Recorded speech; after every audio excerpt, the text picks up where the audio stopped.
Queridas, queridos, inhibición, síntoma y angustia, capítulo 9. Vamos a verlo en pantalla. Aquí está, ¿no? Y ahí estamos. Dice el doctor Sigmund Freud, lo que ahora nos resta es tratar sobre los vínculos entre la formación de síntoma y desarrollo de angustia. Noto que estoy modificando un poquito el texto, y esto es involuntario, simplemente se dio. Lo que ahora nos resta es tratar sobre los vínculos entre formación de síntoma y desarrollo de angustia. Pero, queridas, queridos, aquí Freud no puede hablar de otro síntoma más que el síntoma de las neurosis. Ajá. Razón por la cual, queridas, queridos, esto no les va a servir a aquellos colegas, ya sea psicoanalistas o psicólogos, psicólogas, que busquen el psicoanálisis para tratar una cuestión actual. Oh, qué hermoso. Entonces, queridas y queridos, si no tienen una noción acerca de la diferencia, y esto no sería culpa de ustedes, sino de sus profesores, entre las enfermedades actuales y la neurosis, me temo que de aquí no van a aportar mucho a su clínica. Pero si ustedes, digamos, se acercan con el objeto de justamente estudiar la ciencia actual, cuestionar la ciencia actual y tratar de conformar una ciencia no conforme a un ideal político, ONU, sino conforme a un estudio de la realidad. Entonces, el doctor Freud tiene mucho que aportarles a ustedes. ¿Por qué, queridas y queridos? ¿Qué es la ciencia?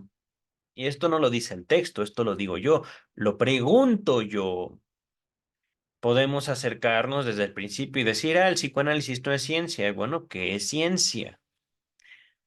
El doctor Freud vivió en un tiempo, se acomoda a un discurso científico de su tiempo, pero el discurso científico tiene que entregarle cuentas a los gobiernos, porque si no, no hay pan para comer, ¿verdad, ONU? ¿Verdad? Distintos gobiernos de todo el maldito mundo. Entonces, si la ciencia no produce algo, la ciencia debe ser cuestionada y aquí, queridas, queridos, indaguen en sus países sobre los resultados de las políticas de salud mental. ¿Por qué no sirven? Continuamos. Dos diversas opiniones acerca de ellos, la relación entre la formación de síntoma y el desarrollo de angustia, parecen muy difundidas. Dos diversas opiniones. Aquí no sabemos si estas opiniones estén correctas o sean parte, digamos, de un prejuicio científico. Es que, queridas, queridos, tampoco los científicos dejan de ser seres humanos. ¿Acaso ustedes creen que todo científico debe de firmar una carta compromiso cuando se introduce en la ciencia? Yo dejo de creer en Dios, yo dejo mi moral a un lado, yo dejo mis intereses propios a un lado, económicos, entre otros. Nope. Eso no ocurre y de hecho sería totalmente injusto hacia la figura del científico. ¿No creen? Pero, dice el texto. Una dice que la angustia misma es síntoma de la neurosis, es decir, no te debes de espantar, eres un exagerado, una exagerada, un neurótico, neurótica. ¿Por qué te dan miedo los gatos? Y aquí estoy asociando la angustia con la fobia, ¿eh? Puede ser distinto y de hecho lo es, pero angustia, miedo indeterminado. Es que no sé qué vaya a pasar, no sé si me van a correr del trabajo, no sé si mi novia está embarazada, no sé si me vayan a saltar en el camino a no sé dónde. Mejor no salgo, mejor no hago nada. Ajá. Repito, Una de estas opiniones acerca del síntoma y la angustia dice que la angustia misma es síntoma de neurosis, en tanto la otra opinión cree en un nexo mucho más íntimo entre ambas. De acuerdo con esta última opinión, toda formación de síntoma se emprende solo para escapar de la angustia. Los síntomas ligan la energía psíquica que de otro modo se habría descargado como angustia. Así, la angustia sería el fenómeno fundamental y el principal problema de la neurosis. Es decir, en la primera opinión, la angustia es una señal, vamos a cambiar la palabra síntoma por señal, de un problema. No te debes de angustiar. Mientras que el otro lado, la otra opinión dice, no, no, no, es que los síntomas más bien son diques que nosotros mismos construimos como neuróticos para no llegar a sentir angustia. Ajá. Entonces, la angustia sería el fenómeno fundamental y el principal problema de la neurosis. Por medio de algunos decisivos ejemplos se pueden demostrar la licitud, es decir, lo correcto, al menos parcial de la segunda tesis, de que los síntomas más bien son, digámoslo así, nuestra forma de defendernos de posibles situaciones que nos generen angustia. Ajá. Si uno deja librado a sí mismo a un agorafóbico, es decir, tengo miedo a los espacios abiertos, a quien venía acompañando por la calle, él produce un ataque de angustia, un ataque de ansiedad, un ataque de pánico. Y aquí, digamos, esto es un escenario hipotético, ¿vale? Un amigo, una amiga, un hermano, hermana, alguien, tío, papá, mamá, dice, acompáñame porque no me siento bien. Ajá. Y de repente ustedes por traviesos, simplemente también para saber qué pasa, llegan a la tienda y ¡pum! Ustedes se van a la tienda de al lado o salen a saludar al vecino, a la vecina. Su papá, su familiar no los ve. Gritos. ¡Ah! ¿Dónde estás? Ajá. Ataque de angustia. Ajá. Si se impide a un neurótico obsesivo lavarse las manos tras haber tocado algo, cae presa o caerá presa de una angustia casi insoportable. Fíjense, compañía y lavarse las manos.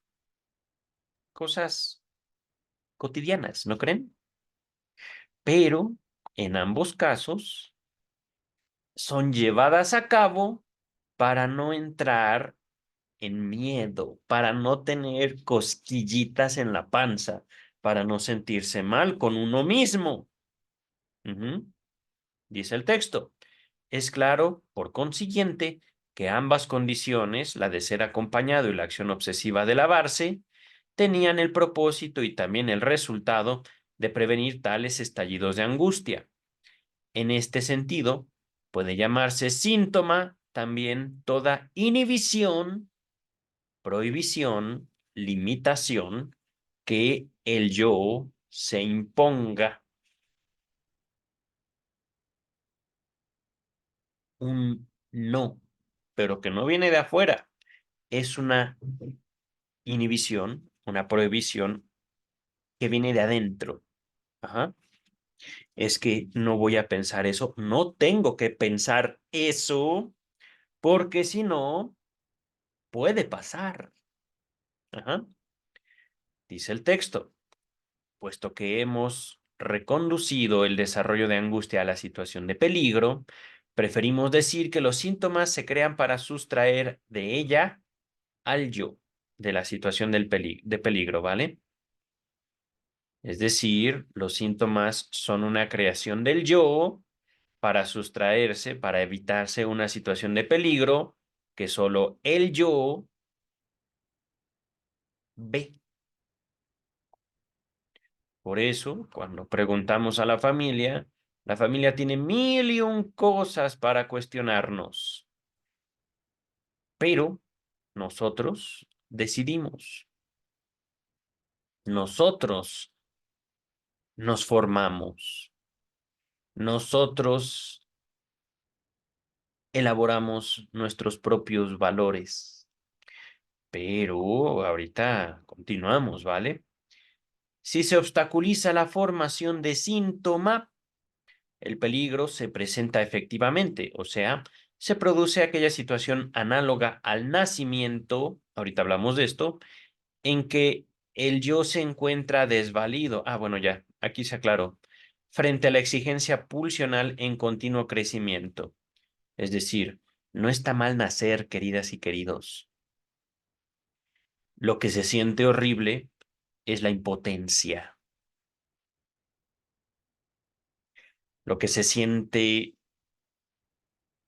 indeseable es el no control. Pero, queridas y queridos, en la medida en la cual uno cede ese control,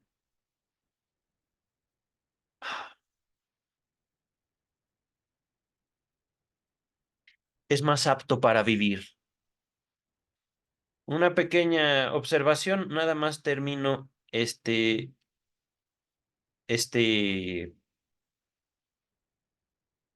eh, releo esta parte del texto. Si se obstaculiza la formación de síntoma, el peligro se presenta efectivamente, o sea, se produce aquella situación análoga al nacimiento en que el yo se encuentra desvalido frente a la exigencia pulsional en continuo crecimiento, la primera y la más originaria de las condiciones de angustia. Aquí, por ejemplo, queridas, queridos, yo sé que muchos de los que me ven son profesionales de la psicología, tanto en México como en otras partes de Latinoamérica. La psicología, por supuesto, les recuerdo, soy profesional de la psicología en México. Pueden entrar al Registro Nacional de Profesiones, buscar mi nombre, Juan Luis Cortés Cervantes, y al menos he visto dos. Yo soy el que tiene la licenciatura en psicología. Ajá. Hay otro que es chef, pero ese no soy yo. Tienen mi mismo nombre, exactamente el mismo nombre que yo, pero ese no soy yo. Yo, de hecho, no traigo conmigo mi cédula, mi título, porque no la cargo, pero ahí los tengo guardados, estos documentos. En fin, dentro de la psicología se nos enseña, digamos, que la función de la psicología es la psicoterapia. Ajá, no el conocimiento. No se trata de producir conocimiento, sino de aliviar a la gente con lo que la gente pueda traer. Ajá, aquí voy a dejar un paréntesis muy abierto, no solo nombrando patologías o otras cosas. Ajá. La gente trae cosas y quiere alivio de eso. Y para procurarles alivio, la psicología borra, digamos, el límite de la ciencia con la autoayuda en México, no en todos los lugares del mundo, pero sí en México, para abrazar absolutamente cualquier técnica a fin de aliviar, aunque no sabemos exactamente de qué. Ujú. No solo una cuestión de psicopatología, tal como viene definida por ¿cómo se llaman? Los grupos psiquiátricos, American Psychiatric Association, la APA y la Clasificación Internacional de las Enfermedades de la ONU, de la OMS, Organización Mundial de la Salud. Por ejemplo, en México se habla mucho de codependencia, una situación que no aparece en ninguno de estos manuales diagnósticos o criterios diagnósticos. En ninguno de los manuales diagnósticos y estadísticos de los trastornos mentales, ni en la clasificación internacional de las enfermedades se menciona la codependencia, cosa de la cual hablan muchos colegas en psicología en México. Ajá.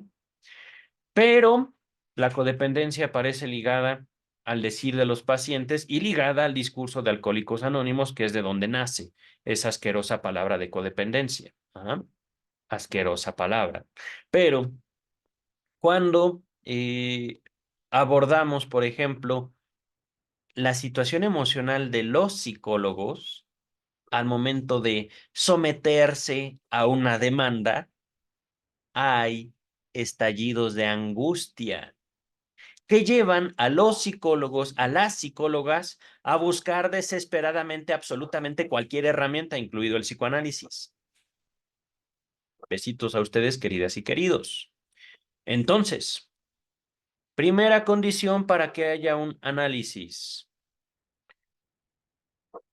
Soporten la demanda. Segunda condición, regresen esa demanda de quien viene. Es que quiero dejar de ser codependiente. Bueno, pues vaya con un padrino de Alcohólicos Anónimos. Aquí no es. Pero es que usted es psicólogo, debería de curarme de mi codependencia. Bueno, eh, le sugiero que usted busque, indague qué es codependencia, porque en los manuales diagnósticos no aparece. Tiene usted razón, soy un profesional en la psicología. Yo no curo codependencias, que de hecho el chiste de Alcohólicos Anónimos no es que usted se cure de una codependencia, sino que dependa ahora del grupo. Entonces vaya usted a Alcohólicos Anónimos o a cualquier X cosa, secta, que le cure codependencia a costa de su libertad, a costa de su economía, a costa de su independencia. Vaya, por favor. Pero ¿cómo me dice eso? Pues sí, eso es la verdad. Digo. Codependencia. Eso no aparece en los manuales. Se los invito a leer. Los tiene gratuitos en internet. Y es más, puede usted poner codependencia en cualquiera de estos dos manuales, que son criterios científicos o deberían ser científicos, más bien son políticos, que al fin y al cabo definen criterios arbitrarios sobre lo que es posible y permitido dentro de las interacciones humanas, de acuerdo a las corrientes ideológicas y políticas dominantes en un contexto dado de nuestra historia, pero eso no lo oyeron de mí, no, de mí no. Entonces, queridas y queridos, bienvenidos. Bienvenidos para un estudio más de inhibición, síntoma y angustia. Por eso les digo, para mí el psicoanálisis me dio vida, porque puedo presentar esta clase, digamos, de perspectivas. Ajá. Queridos, queridas, ¿pueden ustedes hacer algo por su angustia? Siempre y cuando estén dispuestos a hacerlo, estén dispuestos a aceptar que sus actos tendrán consecuencias. Ay, no, pero no me digas eso, me angustia. Bueno, lo siento, es la verdad.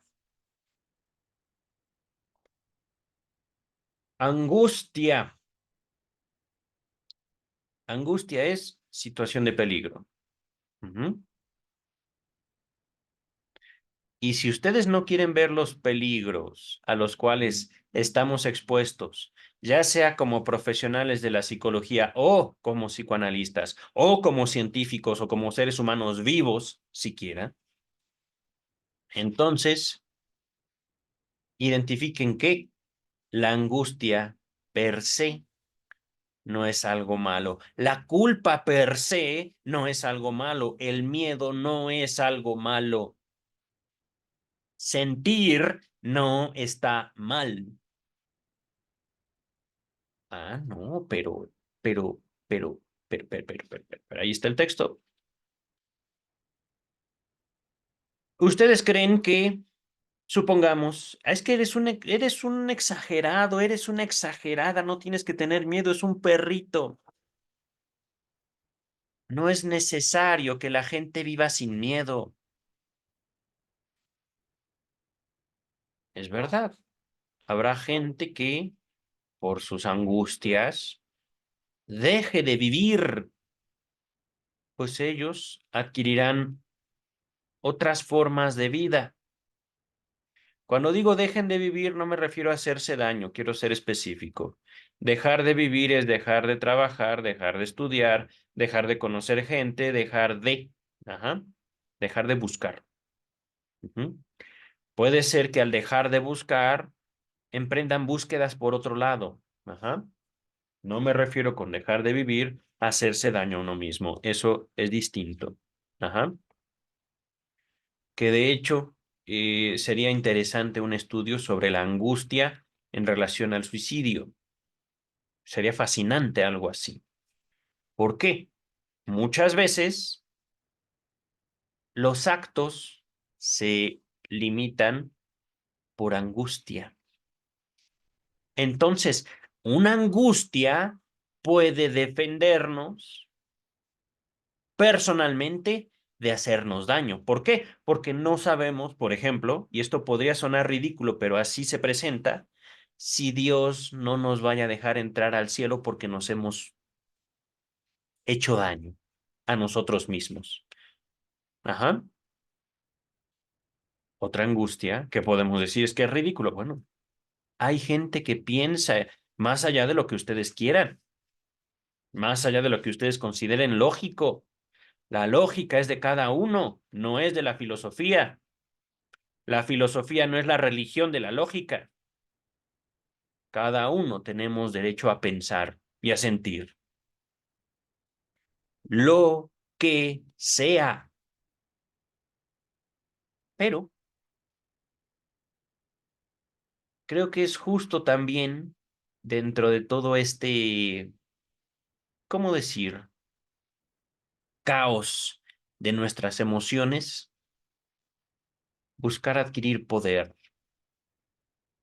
al menos sobre nosotros mismos. Continuamos con el texto. Lo repito, estamos hablando de la relación entre el síntoma y la angustia. Después de todo, el título del texto es Inhibición, síntoma y angustia. Y aquí, aquí nos habíamos quedado. Si ustedes o yo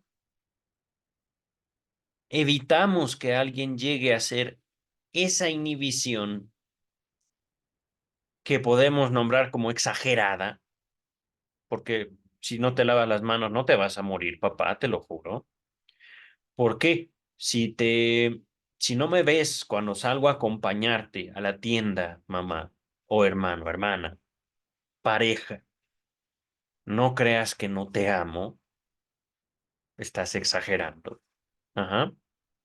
Si nosotros queremos, digamos, cancelar forzosamente el síntoma de otros, el peligro no depende de nuestro criterio. No somos dueños de esos ojos, de esas vidas, de esos criterios, queridas y queridos.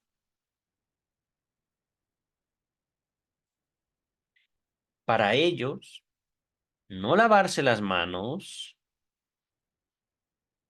no ver a sus acompañantes, es un estado de horror puro. Ajá. No controlan su vida. Digámoslo así, ¿no? El lavarse las manos, el estar acompañado, les permite sentirse tranquilos. Hay algunos textos que ahorita solo me vienen a la memoria, textos no de psicoanálisis, sino de psicoterapia, que hablan literalmente de torturas, no soy exagerado, pero que son llevadas a fin de curar a la gente de estados de angustia. Terapia de choque, por ejemplo. Ahorita me viene a la memoria, terapia de choque, coaching coercitivo, es decir, en miras a tu propio bien, te voy a ejercer coerción y sin duda prácticas sectarias. Y aquí, queridas, queridos, no estoy recurriendo tanto a, ¿cómo decirlo? Una explicación del texto, sino más bien darles cuenta de lo que ocurre en el mundo a partir de que el psicoanálisis fue despojado de su carácter dentro del pensamiento científico por los organismos internacionales y también muchos nacionales. Ajá. Ah, no, pero el psicoanálisis es pseudociencia. Bueno, pues síganle. Van a ser ustedes víctimas de terapeutas, aunque ustedes sean terapeutas, van a ser ustedes víctimas de sectas coercitivas o de las buenas intenciones de la gente. ¿Por qué? Si yo quiero ser terapeuta, tengo que someterme a terapia, ¿verdad? Ujú. Bueno, pues suerte con eso. Regresamos al texto. En nuestra visión, aquí me supongo que nuestra habla de el psicoanálisis. Los vínculos entre angustia y síntoma demuestran ser menos estrechos de lo que se había supuesto. Ello se debe a que hemos interpolado entre ambos el factor de la situación de peligro. A modo de complemento, podemos decir que el desarrollo de angustia introduce la formación de síntoma y hasta que es una premisa, y hasta es una premisa, el desarrollo de angustia, necesaria de esta formación de síntoma. Puesto que si el yo no hubiera alterado a la instancia placer-displacer, no adquiriría el poder de atajar el proceso amenazador que se gesta en el ello. Ajá. Recordemos que el ello no tiene orden. El ello es, digámoslo así, fruto de la explosión de estímulos, de asociaciones, pero también de vida, del nacimiento mismo.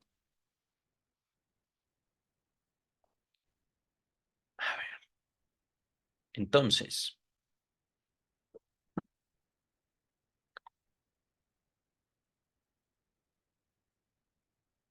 hemos interpolado, aquí tengo una duda. ¿Qué es interpolar?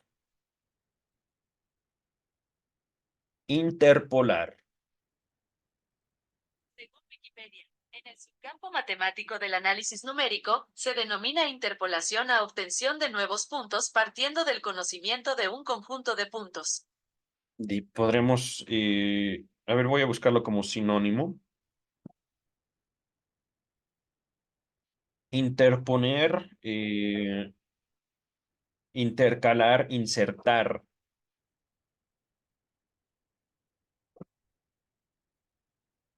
recomponer, renovar, cambiar. Aquí está, digamos, extendiendo la definición. Interpolar puede ser intercalar palabras o frases en el texto de un manuscrito antiguo o en obras o escritos ajenos.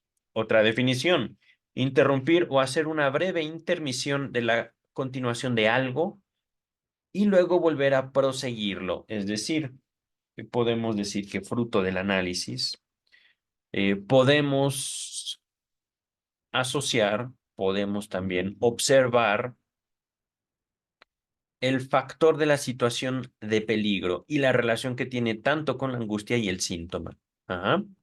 Entonces, replanteando el texto, podemos decir que el desarrollo de angustia introduce la formación de síntoma.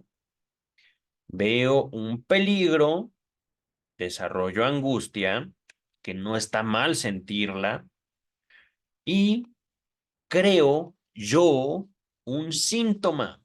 Ajá.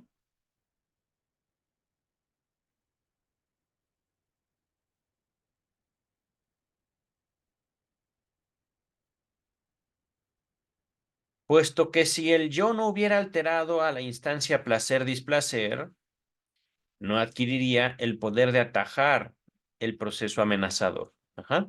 Es decir, fíjense, aquí estamos hablando sin duda del principio de placer. Estoy ahorita apelando un poquito al texto de Más allá del principio de placer, donde en los primeros capítulos se dice, el yo funciona a partir del principio de placer. Estoy parafraseando, ajá, estoy aquí interpolando, ajá, acomodando. Ajá. ¿Dónde? Perdón, no era el yo, era el aparato anímico, que el aparato anímico se compone de, eh, digámoslo así, ello, yo y super yo. Ajá. Pues estoy ahorita resumiendo. Ujú. Entonces, el aparato anímico funciona de acuerdo al principio de placer. Buscamos lo que nos da placer, mientras que evitamos lo que nos da displacer. Ajá. Entonces, percibo algo que me despierta angustia y creo un síntoma.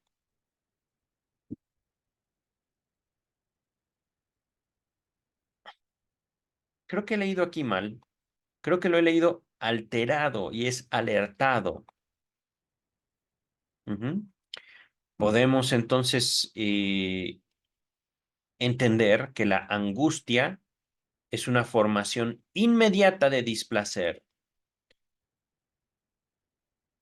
Uh, pero si hablamos de síntoma, hablamos de una modificación. Ajá. Podemos con esta modificación entenderlo como un encubrimiento por parte del yo o una modificación en el sentido de una transformación. Puede ser del objeto o del yo mismo. Lo estoy entendiendo así. Eh, Algo nos provoca angustia y creamos un síntoma. Ajá. Aquí lo que me llama mucho la atención es justamente la situación de peligro. ¿Qué clase de peligros reales podemos enfrentar? Bueno, siendo niños, lo real, y aquí no estoy siendo lacaniano, estoy hablando de lo que tiene más peso para un niño, no es su propia fuerza, no es tampoco el mundo, es principalmente, de manera común, papá y mamá. ¿Por qué? Porque papá y mamá son nuestro mundo cuando somos pequeñitos. Ajá. Esta situación de cuidado, papá y mamá, se transforma conforme nosotros vamos adquiriendo poder y control sobre nuestra propia vida. Ya no dependemos del criterio y los valores de papá y mamá, sino que esos valores los modificamos y nos los apropiamos. Ajá. Encontrando, por supuesto, en algunas situaciones particulares, desarrollo de angustia. ¿Ah? Entonces, queridas y queridos, voy a aprovechar este lapsus y dejar aquí también señalando mi error. La palabra es alertado, no alterado. Ajá. Yo ya estaba haciendo un desarrollo con la palabra alterado, pero el texto dice alertado, es decir, veo focos rojos, un gatito. ¡Ah! Ajá. Focos rojos. Esta muchacha me está haciendo ojitos. ¡Ay, qué rico! Me gusta ella. Ajá. Pero en la consecución de mi placer me nace angustia. Ajá. Hay un cierto miedito a entregarme yo mismo a una situación que no me es extraña y en la cual he encontrado antes placer. Tomando el ejemplo de un encuentro entre dos miradas. Ujú. Dice el texto,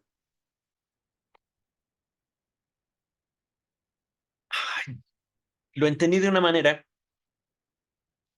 la angustia, el desarrollo de angustia es una herramienta del yo que busca controlar al mundo. Lo que no se da cuenta es que no es una extensión al mundo, es una extensión a lo que vemos del mundo, es decir, una amenaza que solo existe en el ello. No es una amenaza fantaseada, no es una amenaza irreal, es la impresión que el mundo nos ha dado conforme a nuestra propia historia. Ujú. Por eso, queridas, queridos, el principio de placer es, digamos, nuestra primera herramienta como niños para acercarnos al mundo representado en papá y mamá. Ajá. Pero esta herramienta del principio de placer se va modificando conforme nosotros adquirimos mayor extensión.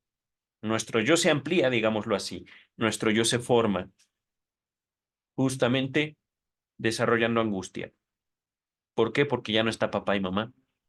Entonces, lo que yo hago tiene consecuencias que yo desconozco. Ajá. Y nace la angustia. Vamos a continuar. En todo esto hay una inequívoca tendencia a limitarse a la medida mínima de desarrollo de angustia, a emplear la angustia solo como señal, pues de lo contrario no se haría sino sentir en otro lugar el displacer que amenaza por el proceso pulsional, lo cual no constituiría éxito alguno según el propósito del principio de placer. Empero, esto es lo que ocurre en las neurosis con harta frecuencia. Oh, queridas, queridos.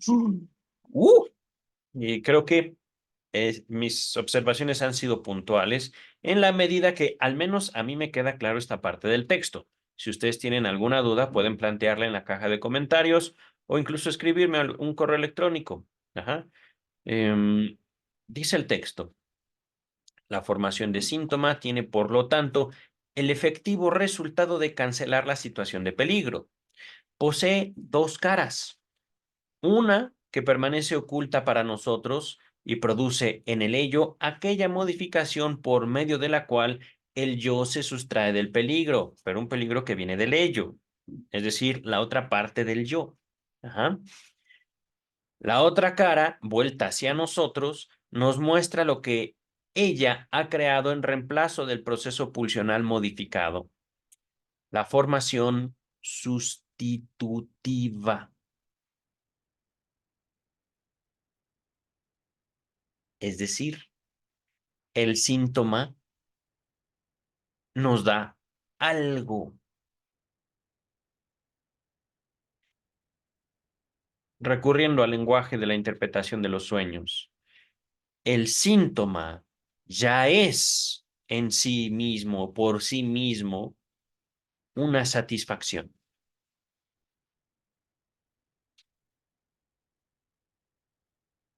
Por eso, queridas y queridos, no es fácil dejar el síntoma y a veces no es necesario dejar el síntoma. Uno puede también aprender, uno puede ensanchar el yo en la medida en la que ubicamos el síntoma no solo como una creación propia, sino que también hemos sido capaces de crear algo tan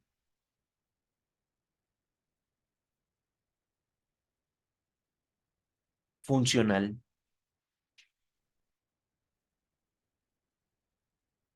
tan poderoso. Y aquí quiero hacer énfasis, quiero ser enfático, no estoy hablando de autoestima, tampoco estoy hablando de cierto cinismo, estoy hablando, digámoslo así, de una percepción, de una capacidad de valorar lo que en un momento de nuestra vida hemos considerado lo peor de nosotros, el amor, hablando de codependencias, esa palabra asquerosa de Melanie Vitti, y que Melanie Vitti, ya no seas codependiente, así se llama su libro de Melanie Vitti, ya no seas codependiente, es decir, es una orden, tomó de los grupos de autoayuda de familiares de alcohólicos anónimos.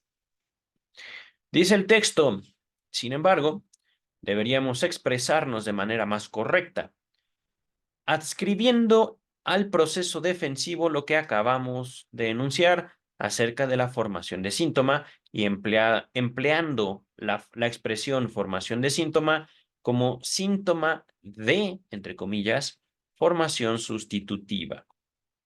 Les había dicho de una transformación. Les había hablado, digámoslo así, de un autoengaño, hablando de la autoayuda. Autoengaño y autoayuda, queridas y queridos, es chuparse los dedos. Así, no, bueno, la humanidad recurre a muchas cosas, queridas y queridos, para alejarse de la responsabilidad de sus propias vidas. No hagan eso, por favor. No, aquí en México tenemos la expresión dar a tole con el dedo. No es una expresión de carácter sexual, es más bien una expresión de carácter, tú quieres sostener tu propia inocencia, tú quieres creerle a la gente, bueno, pues tendrás que pagar por tu inocencia. Te han dado a tole con el dedo. Ajá. Entonces, hablando de formación sustitutiva, la formación de síntoma, es, digamos, como una forma a través de la cual, como seres humanos adultos, hemos adquirido ciertas concesiones para nosotros mismos a fin de acercarnos a un mundo que nos despierta miedo. Ajá. Dice el texto, parece claro, así que el proceso defensivo es análogo, similar a la huida por la cual el yo se sustrae de un peligro que amenaza desde afuera, ajá, y que justamente constituye un intento de huida frente a un peligro pulsional del ello, ¿no? Podemos entonces aquí también nombrar el ello es el almácigo, el ello es el depósito de nuestras pulsiones, pero el ello es lo que nos hace reales, el ello es lo que nos orienta hacia el mundo, porque no puede el ello satisfacerse a sí mismo. Voy a continuar con el texto, ¿vale? Los reparos que pueden dirigirse a esta comparación nos ayudarán a obtener un esclarecimiento mayor. En primer lugar, puede replicarse que la pérdida de objeto o la pérdida del amor de objeto, la pérdida del amor de objeto la pérdida del amor de papá y mamá que representan para el niño la vida, ajá, y la amenaza de castración son también peligros que se ciernen desde afuera, como lo haría un animal carnicero, y por tanto no son peligros pulsionales. Ujú. Ahora bien, el caso no es el mismo. Aquí Freud está siendo un poquito abstracto. Creo yo que con lo que he dicho se entiende, con las argumentaciones, las ilustraciones que he puesto se entiende, pero lo que está Freud es aclarando lo que es la pulsión.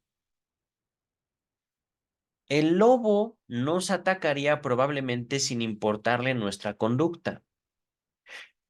Es decir, el lobo tiene hambre. En la naturaleza, un lobo o un león o un animal depredador nos atacaría porque para él representamos la satisfacción de su pulsión de alimentación. Es decir, para él somos comida, para el lobo. Ajá. No importa si somos buenos o malos, nos comen. ¿Por qué? Porque ahí estamos. ¿Y quién nos manda a meternos a un bosque y encontrarnos con un lobo? Ajá. Pero la persona amada no nos sustraería su amor ni nos amenazaría con la castración si en nuestro interior no alimentáramos determinados sentimientos y propósitos. Ya sé a dónde va, ya sé a dónde va y eso está genial. Es decir, queridas, queridos, en el ello, en esa reunión de nuestras pulsiones, se nos despierta la angustia porque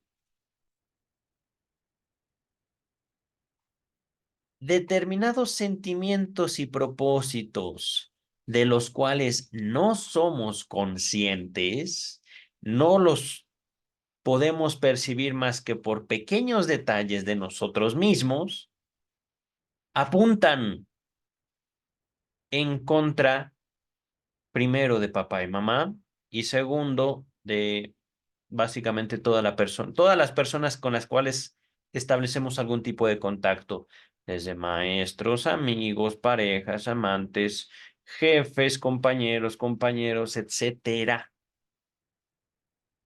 Entonces, queridas y queridos, y aquí voy a hacer también mención un tanto de más allá del principio del placer, la pulsión de destrucción, ambivalencia afectiva, la conjunción, unión en la misma persona de sentimientos tiernos, cariñosos y también violentos. Ujú. El ello, la pulsión en sí, no tiene una sola dirección. Por lo general, es tanto pulsión sexual como pulsión de destrucción. Por lo general, y en diferentes medidas. Pero aunque sea un poquito de pulsión de destrucción dirigida al mismo objeto por el cual sentimos un enorme cariño, una enorme ternura, una enorme necesidad, un poquito de que, papá, ¿por qué no te vas con la abuela? ¡Pum! Angustia. La sentimos, nos escupe a la cara. Dice el texto. Así, estas mociones pulsionales pasan a ser condiciones del peligro exterior y peligrosas ellas mismas. Ahora podemos combatir el peligro externo con medidas dirigidas contra peligros internos. En las zoofobias, el peligro parece sentirse todavía enteramente como uno exterior, miedo a un animal. Ajá. De igual modo que en el síntoma experimenta un desplazamiento hacia el exterior. Ahí está el desplazamiento, ¿vale? Una de las modificaciones de las que les había hablado, que vienen abordándose desde la interpretación de los sueños que encuentran en la descripción completo, el estudio completo de la interpretación. Eh, en la neurosis obsesiva está mucho más interiorizado. La parte de la angustia frente al super yo, que es el sustituto de papá y mamá, son, digámoslo así, los valores interiorizados, el deber ser, dicho de manera corta, que es la angustia social, angustia frente al superyo, sigue representando todavía al sustituto interior de un peligro exterior, mientras que la otra parte, la angustia de la conciencia moral, es por entero endopsíquica, es decir, viene del interior de la psique. Nota número 1. Lo que aquí se afirma es en buena medida, dice el traductor, una revisión de los argumentos expuestos en la represión. También les dejo este texto en la descripción. Continuamos con la nota 1. Y en lo inconsciente también encontrarán este texto en la descripción. Sobre la angustia de la conciencia moral. Miren, ese todavía no lo leemos. Ah, caray. Esto no lo recuerdo, porque ahorita, como ven, estamos ya en la página 138, pero no sé a qué página se refiere. Es esto sobre la angustia de la conciencia moral. Véase página 122. Voy a dejarlo así. No sé si se refiere al mismo texto de inhibición, síntoma y angustia, eh, porque, pues sí, debe ser página 122. Bueno, lo dejamos así.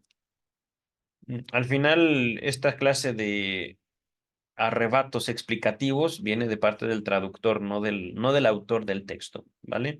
A fin de que, digamos, darnos un contexto más amplio, como tratando de explicar mejor a su maestro. Pero bueno, vamos a continuar con el texto. He aquí una segunda objeción.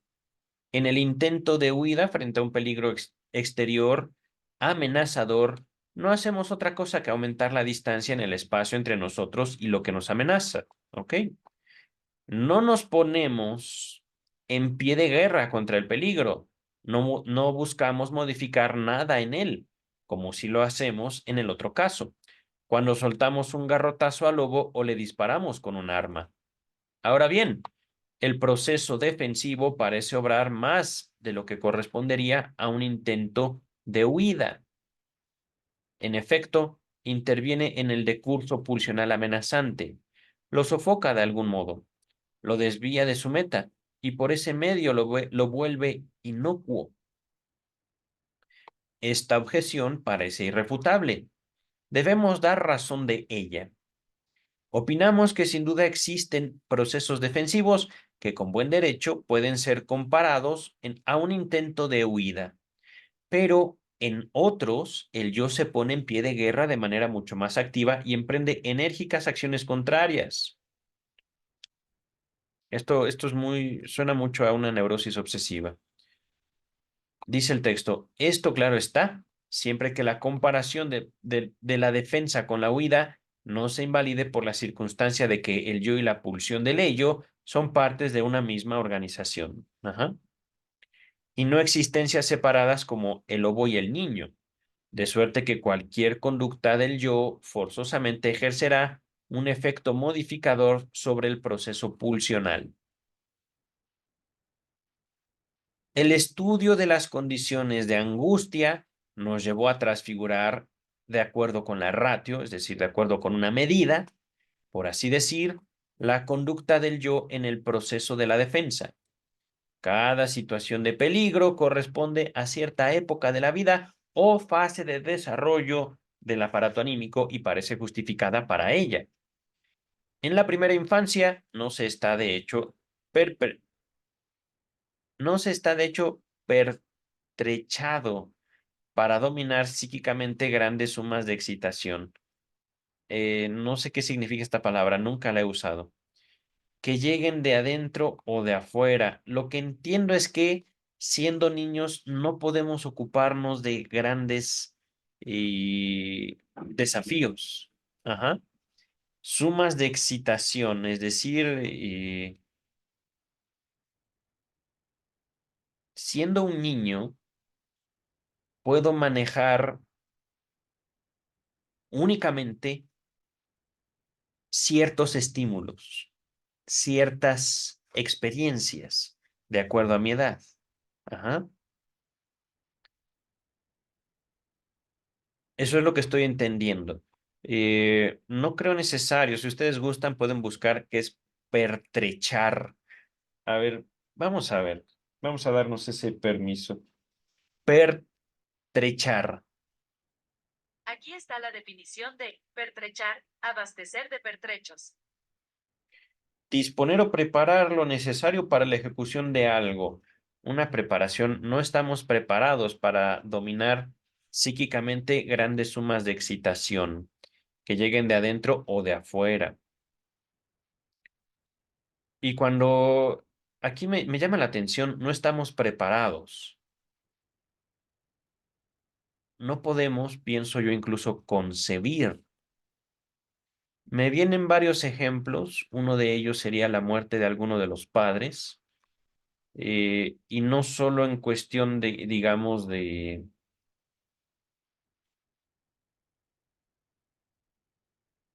una noción de infancia, perdón, sino también una noción de lo inconsciente. Eh, una pérdida para un niño no representa lo que una pérdida para un adulto. Es lo que estoy entendiendo. O podría ilustrarlo así. No sé qué está pasando. Solo sé que, por ejemplo, papá o mamá ya no está. Y me dicen que no van a regresar, pero no lo sé. No sé cómo sentirme frente a eso. Por ejemplo, ¿no? En cierta época el interés más importante consiste en la realidad efectiva en que las personas de quien uno depende no le retiren su cuidado tierno. En el ejemplo que estoy poniendo, para que nosotros nos aproximemos a esto, para un niño o una niña, la muerte del padre o la madre podría ser menos importante que papá o mamá se enojen conmigo, porque después de todo, yo no sé lo que es la muerte. Ajá. Soy un niño, supongámoslo así. Me dicen, papá murió. Eso dicen ellos. Yo no sé qué es eso. Yo solo espero que papá no esté enojado conmigo. Ajá. No le retiren su cuidado tierno. Es decir, para el niño, para la niña, es la ternura, el cuidado hecho con ternura, sinónimo de vida. Ajá. Dice el texto. Cuando el varoncito siente a su poderoso padre como un rival ante la madre y se percata de sus inclinaciones agresivas hacia el padre, es decir, el niño quiere que papá se vaya con la abuela, y sus propósitos sexuales hacia ella, y aquí con sexuales es de control, dominio, ajá, es que también tenerla a ella para sí mismo, ujú, está justificado para temer al padre y la angustia frente a su castigo puede exteriorizarse por refuerzo filogenético como angustia de castración. Aquí, queridas y queridos, al menos, digo, es que noto la necesidad de al menos tres textos, tres ensayos de teoría sexual para nosotros entender a qué se refiere Freud con propósitos sexuales infantiles hacia la madre, el historial clínico del pequeño Hans, donde en estos, nada más en estos dos textos, pudimos notar que los niños no tienen una idea, una representación de lo que es la relación sexual. Ajá.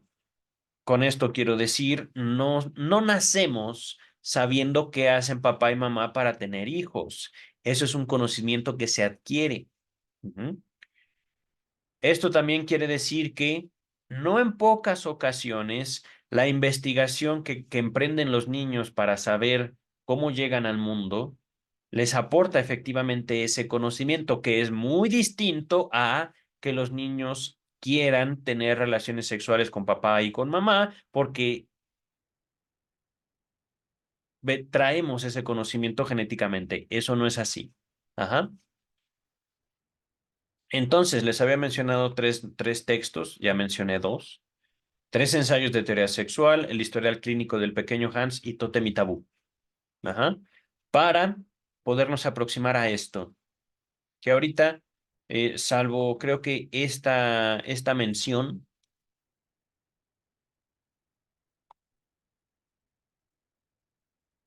puede entenderse el texto que estoy subrayando. Ajá.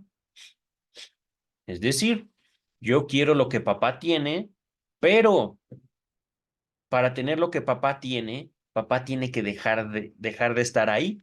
Ajá. Y como quitar a papá representa para mí también una amenaza, porque papá después de todo me protege, entre otras cosas de él mismo, yo hago feliz a papá porque juega conmigo, ajá. Yo hago feliz a papá porque yo lo veo sonriendo, y si yo veo a papá enojado, no quiero que ese enojo se vaya en contra mía. ¿Por qué? Porque yo quiero lo que él quiere, yo quiero lo que él tiene, ajá. Y si él lo sabe, él me puede quitar lo que yo ya tengo. Aquí con amenaza de castración, estoy apelando mucho a una traducción o a una lectura directa a partir de Tótem y Tabú, o también a una traducción o a una comprensión simbólica de la castración. Es decir, puede que papá se lleve a mamá para siempre. O puede ser que papá no me vaya a quitar mis genitales, sino vaya a quitarme mis juguetes, mi Nintendo, mi PlayStation. Está bien, quédate a mamá, pero yo sé que te vas a ir a trabajar. Jo, jo, jo. Y entonces mamá va a hacerme cariñitos. Entonces mamá me va a dar dulces. Entonces mamá va a estar para mí. Ajá.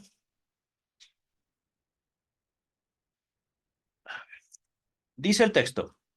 Con la entrada de las relaciones sociales, es decir, papá y mamá dejan de ser el centro simbólico, eh, el centro, dejan de ser el símbolo del mundo frente a los niños.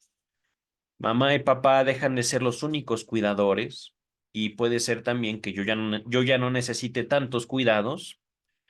La angustia frente al super yo, la conciencia moral, adquiere un carácter necesario. Ajá. Y aquí para que vean cómo el super yo no se constituye a partir de un discurso religioso. El super yo no es herencia de una religión. El super yo es directamente asociado con los cuidadores, con papá y mamá. Ya que papá y mamá vayan a una iglesia o nos lleven a la escuelita dominical, eso es otra cosa. Ajá. Pero en un sentido estricto, incluso en la misma comunidad religiosa, los dos papás no van a tener la misma idea de lo que sus hijos deben o no deben de ser o hacer, aunque tengan la misma adoctrinación. Ajá.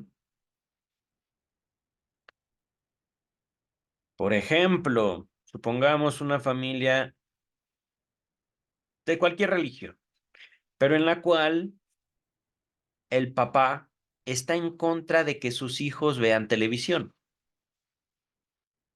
La mamá no tiene ningún problema con ello. Es más, la mamá, para descansar del cuidado de los niños, los pone a ver televisión, aún en contra de la voluntad del padre. Y estoy hablando de ver televisión. Les pone Baby Shark, una maldita televisión inteligente. Pero el papá estaría muy en desacuerdo con esa clase de actos de parte de la mamá. Ajá. Aquí nada más estoy poniendo como aún dentro de una pareja de padres amorosos, cuidadores activos los dos, puede haber divergencias. Entonces, el super yo y la conciencia moral es una formación de cada individuo. Es decir, y este ejemplo real, mi mamá no me dejaba jugar el bendito Nintendo. Pero yo me divertía mucho jugando, e incluso jugando Nintendo con mi papá. Pero cuidado de que mi mamá viera que yo jugara Nintendo. Ajá. Por supuesto, eso integra parte de mi propio deber ser. De una forma u otra, no es que yo deje de jugar, simplemente me coloco frente a mí mismo de determinada manera, no frente a mamá y papá. A ellos los puedo engañar. Dice el texto. Entonces, con la entrada en relaciones sociales, la angustia frente al super yo, la conciencia moral, adquiere un carácter necesario y la ausencia de este factor pasa a ser la fuente de graves conflictos y peligros, etcétera. Pero en este punto justamente se plantea un nuevo problema. Intentemos sustituir por un momento el afecto de angustia por otro, el afecto de dolor. Permítame un segundito, ya me estoy cansando. Página 139. Estamos a 2 páginas de terminar. Vientos. Consideramos enteramente normal que la niñita de 4 años llore dolida si se le rompe una muñeca. Entiendo yo que no es una muñeca como esta, doctor Freud, sino una muñeca como un juguete, porque yo también lloraría si se me rompe mi muñeca. Ajá. A los 6 años, si su maestra la reprende, a los 16, si su amado no hace caso de ella, y a los 25, quizá, si entierra a un hijo, es decir, que a su hijo se muere. Ajá. Cada una de estas condiciones de dolor tiene su época y desaparece expirada esta. Las condiciones últimas definitivas se conservan toda la vida. Empero, sería llamativo que esta niña, ya esposa y madre, llorara porque se le estropeó un bibelot, no sé qué es eso. Bueno, vamos a buscarlo. A ver, permítanme un segundo. Tengo abierto mi navegador. A ver, un poquito aquí. Eh, no, a ver, vamos a ver. Bibelot. Enter. Imágenes. No sé qué es un bibelot. Me sale una mujer llamada Bibelot Mansur, pero no creo que sea ella. A ver, pero, a ver, vamos a poner en shopping. Bibelot. Ok. Un biberón. Pues me parece biberón. Eh, Bibelot parece ser como una estatuilla, parece ser realmente. No lo entiendo del todo. Mm, Les voy a mostrar mi pantalla. Permítanme un segundo. New share. Eh, Ahorita deberían estar viendo mi pantalla. Como ven, puse Bibelot. Estoy ahorita revisando, no me haya equivocado en el texto. No, no, lo escribí bien. Pero bueno, buscando Bibelot me aparece esta mujer que se llama Bibelot Mansur. Ignoremos a esta mujer. Pero entonces, al parecer, un bibelot es como una estatuilla, como un adorno. Eh, Antic bibelot. mm, y acá pues ya estamos hablando como de pastelillos. Pero pastelillos hechos por una cadena llamada Bibelot. Entonces, Bibelot Dauphine, Delfín, sí es como una estatuilla, como un adorno. Pero regresamos al texto, ¿vale? Entonces, sería llamativo que me llama la atención cómo lo plantea Freud, una niña ya esposa y madre, es decir, eh, ya una mujer llora porque se le rompió una estatuilla. Ajá. Ahora bien, es así como se comportan los neuróticos. Hace tiempo que en su aparato anímico están conformadas todas las instancias para el dominio sobre los estímulos y dentro de amplios límites. Son lo bastante adultos para satisfacer por sí mismos la mayoría de sus necesidades. Hace mucho saben que la castración ya no se practica como castigo, y no obstante se comportan como si todavía subsistieran las antiguas situaciones de peligro. Siguen aferrados a todas las condiciones anteriores de angustia. Aquí, queridas, queridos, les pido ver esto con amor, no con ojos de profesionales de la salud mental que quieren bajo todo término y bajo cualquier condición llevar salud mental a las personas. Si ustedes ven a una mujer de 30, 40, 80 años llorar por lo que ustedes gusten y manden porque se les cayó un helado, cómprenle uno. Amen antes de buscar curar a la gente de los afectos de ellos o de ellas. Dice el texto, la respuesta a este problema tiene que ser prolija. Ante todo, habrá que examinar el sumario de los hechos. En gran número de casos, las antiguas condiciones de angustia se abandonan efectivamente después que ya produjeron reacciones neuróticas. Las fobias a la soledad, la oscuridad y a los extraños de los niños más pequeños, fobias que han de llamarse casi normales en niños pequeños, se disipan las más de las veces a poco que ellos crezcan, es decir, ya conforme ellos adquirieron más control y más conocimiento sobre el mundo. Pasan, entre comillas, como se dice de muchas perturbaciones infantiles. Las zoofobias tan frecuentes tienen el mismo destino. Muchas de las histerias de conversión de la infancia no hallan luego continuación alguna. En el periodo de latencia es frecuentísimo el ceremonial, pero solo un mínimo porcentaje de esos casos se desarrolla después hasta la neurosis obsesiva cabal. Las neurosis de infancia son en general, hasta donde alcanzan nuestras experiencias con niños urbanos de raza blanca, sometidos a elevados requerimientos culturales, episodios regulares del desarrollo, aunque se les siga prestando muy poca atención. En ningún neurótico adulto se echa de menos los signos de la neurosis infantil, pero ni con mucho todos los niños que los presentan se vuelven después neuróticos. Me estoy aguantando un comentario. Queridas, queridos, van a ustedes encontrar rasgos infantiles básicamente en todo ser humano, hombre, mujer, obviamente desde niños hasta ancianos. La respuesta a esos rasgos infantiles no es una psicoterapia. La respuesta a esos rasgos infantiles es el amor o, si no les es posible, la distancia, el respeto a través de la distancia. Y por supuesto, cuidados paliativos, sustitutivos, porque no podemos amar a todo el mundo. Vamos a continuar para casi ya finalizar el texto.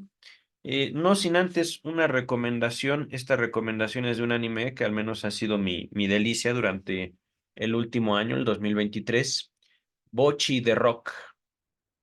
En Bocchi the Rock, la protagonista es una neurótica obsesiva, una niña japonesa, que adquiere una gran habilidad con la guitarra, pero es una impedida social. Es una niña muy tímida y que le cuesta mucho trabajo, de hecho, eso nunca lo hace ella, establecer un contacto verbal con otra persona. Ella es básicamente una persona que en cuestión social es completamente pasiva, hasta que se hace amiga de una chica muy sociable que la introduce a su propio grupo de música, algo que Bochi siempre quiso, pero en el cual ella encuentra la aceptación de un grupo, el cariño de una nueva familia. Es un anime hermoso en el sentido que nos permite ver a una neurótica obsesiva en el año 2024, bueno, 2023, y por supuesto es un personaje ficticio, pero que refleja con mucha fidelidad a la neurosis obsesiva. Bochi es una neurótica obsesiva. Se impone a ella misma un número ridículo de limitaciones que a ojos de sus amigas la hacen adorable, pero que para ella misma la hacen odiosa. Ajá, véanlo. Bocchi de Rock, lo encuentran en Crunchyroll o en cualquier plataforma que ustedes busquen o gusten. Dice el texto, por tanto, en el curso de la maduración ha de haberse resignado condiciones de angustia y ciertas situaciones de peligro perdieron su importancia, su valor, su significatividad. Por otra parte, algunas de esas situaciones de peligro sobreviven en épocas más tardías porque modificaron, de acuerdo con estas, su condición de angustia. Por ejemplo, la angustia de castración se conserva bajo la máscara de la fobia a la sífilis, después de saberse que la castración ya no se usa como castigo por ceder a los propios apetitos sexuales, pero en cambio amenazan graves enfermedades si uno se entrega a la libertad pulsional. Entre las condiciones de angustia hay otras que en modo alguno están destinadas a ser sepultadas, sino que acompañarán a los seres humanos durante toda su vida. Tal, por ejemplo, la angustia frente al superyo. El neurótico se diferencia del hombre normal por sus desmedidas reacciones frente a estos peligros. Y en definitiva, La condición de adulto no ofrece una protección suficiente contra el retorno de la situación de angustia traumática y originaria. ¿Acaso cada quien tenga cierto umbral más allá del cual su aparato anímico fracase en el dominio sobre volúmenes de excitación que aguardan trámite? Es decir, todos, incluyendo los psicoanalistas, podemos llegar a sentir angustia en determinadas situaciones. El psicoanálisis no es la cura de la angustia. La angustia es parte de nuestra adaptación como seres humanos al mundo a través de nuestro ello, a través de nuestro superyo, a través de nuestro aparato anímico. Dice el texto. Es imposible que estas pequeñitititas rectificaciones estén destinadas a conmover el hecho aquí elucidado, a saber, que tantísimos seres humanos siguen teniendo una conducta infantil frente al peligro y no superan condiciones de angustia perimidas, que no sé qué es eso, pero ahorita lo vemos. Poner esto en tela de juicio equivaldría a desconocer el hecho de la neurosis, pues justamente llamamos neuróticas a estas personas. ¿Qué es perimido, maldita sea? Perimir.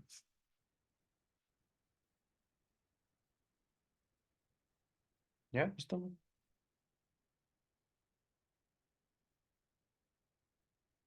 Perimir. No, que la canción no lo está leyendo. Perimir es un verbo transitivo que significa que un procedimiento, trámite o proceso queda cancelado por haber pasado el término o la fecha límite legal para ser adelantado por las partes involucradas. Se usa en Argentina, Colombia y Uruguay. Ah, gracias. Este, cancelar. Ah, aquí no sé si sea la palabra perimir o perimidas o permitidas. No sé si sea un error de imprenta, porque se entiende que eh, la angustia nos limita a todos, ajá, en ciertas actividades. eh, todos tenemos límites. Podemos decir, nuestra identidad está conformada por límites. Ujú. Vamos a avanzar. Ahora bien, ¿cómo es ello posible? ¿Por qué no todas las neurosis se convierten en episodios de desarrollo cerrados tan pronto se alcanza la fase siguiente? ¿A qué deben su permanencia estas reacciones frente al peligro? ¿De dónde le viene al afecto de angustia el privilegio de que parece gozar sobre todos los otros afectos, a saber, el de provocar solo él unas reacciones que se distinguen de otras como anormales y se contraponen a la corriente de la vida como inadecuadas al fin? Con otras palabras, sin advertirlo, nos hemos vuelto a topar con el enigmático problema tantas veces planteado de saber de dónde viene la neurosis, cuál es su motivo último, particular. Tras décadas de empeño analítico, vuelve a alzarse frente a nosotros, incoluble como al comienzo. Queridas, queridos, si ustedes no lo dicen, lo digo yo. Por esto es hermoso Freud. Sí, una vez más, bueno, soy freudiano, soy psicoanalista, pero freudiano, digo, me formé en un instituto lacaniano, pero si yo le dijera a Lacan, soy lacaniano, Lacan me agarra a golpes. Y ya he propuesto en este video, frente a esto y frente a las últimas páginas, la respuesta no viene de parte de una psicoterapia. La respuesta viene del lazo social, la capacidad o incapacidad que nosotros tenemos de ligarnos, de encontrarnos, de tolerar a otras personas. Y con tolerar no es tanto una práctica consciente, no es tanto ay, es que te tengo que aguantar, sino es más bien cómo disfruto de tu plática, cómo disfruto de tu compañía, cómo me eres delicioso o deliciosa. Y no te estoy tocando, ni siquiera me tocas, jamás nos hemos dado la mano.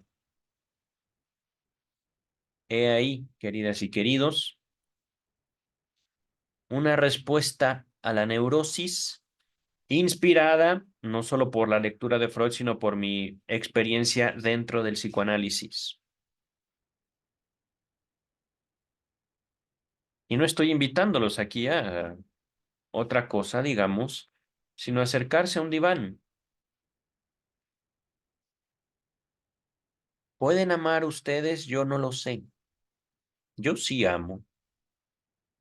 Yo no soy codependiente. No creo ya en la codependencia. Como profesional de la psicología tuve mucho miedo también a ser codependiente. Pero también ahí está, digamos, otro secreto de la psicopatología. Como psicólogos vamos a buscar una cierta aprobación entre nosotros. Como psicoanalistas, no tanta, ¿eh? De hecho, la historia del psicoanálisis ya la abordaremos en detalle. Toda la biografía de Freud, las biografías de Lacan también son muy ricas, pero los psicoanalistas no podemos estar ciegos a nuestra necesidad de aniquilar al otro. Forma parte del psicoanálisis. Como psicólogos podemos ignorar eso, pero como psicoanalistas no.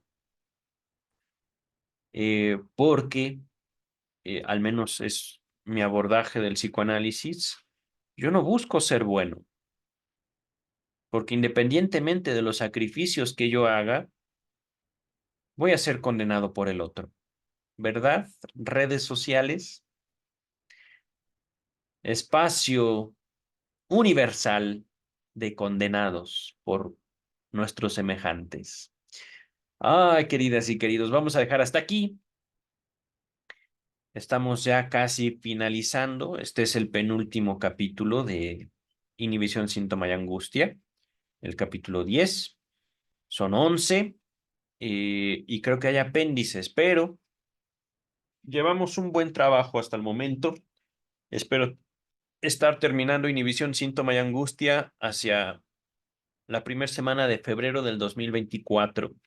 Por supuesto, estos videos se quedarán en YouTube para sus futuros estudios y como evidencia también de mi paso por este mundo.